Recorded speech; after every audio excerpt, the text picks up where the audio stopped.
Okay, in this video, I'm going to show you how to test for dissolved oxygen.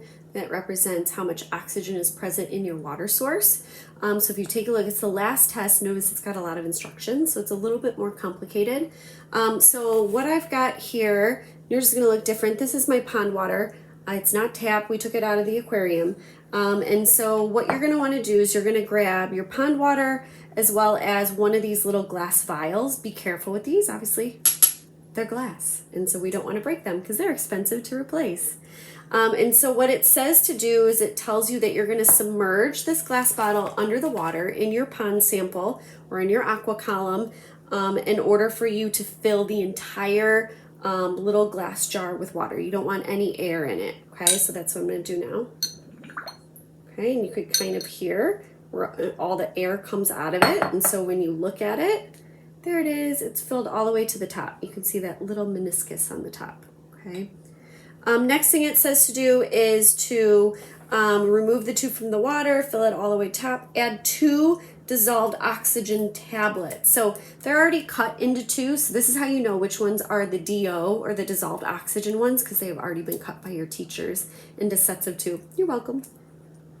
And same thing, you're gonna pop these little guys out and you're going to drop them into your vial, your glass vial.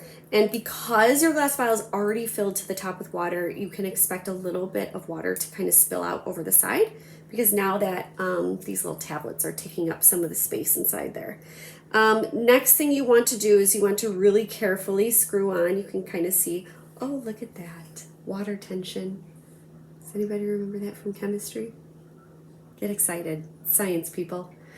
So now you're going to go ahead and screw the top on. There should not be any big giant air bubbles. There might be little ones in there and that's okay, okay? And then what you're going to do is you're just going to kind of invert the tube back and forth and you're going to do this for 4 minutes. You want to rotate back and forth for 4 minutes. It's going to take a lot to get these little tablets to dissolve. So the more movement that you have going on in the tube, the better. Please be careful with these. Again, as we mentioned, they're expensive. And so we don't want to have to pay to replace these if we don't have to. Then you're going to set this off to the side after you've been rotating it for 4 minutes. You're going to set it off to the side for another 5. And you're going to wait until you're ready to compare all of the different results. So DO stands for dissolved oxygen. So this is going to help indicate based on what color my results come out as, is going to help me indicate how much dissolved oxygen is present, and then I'm going to record that in my data table. Okay, that is all.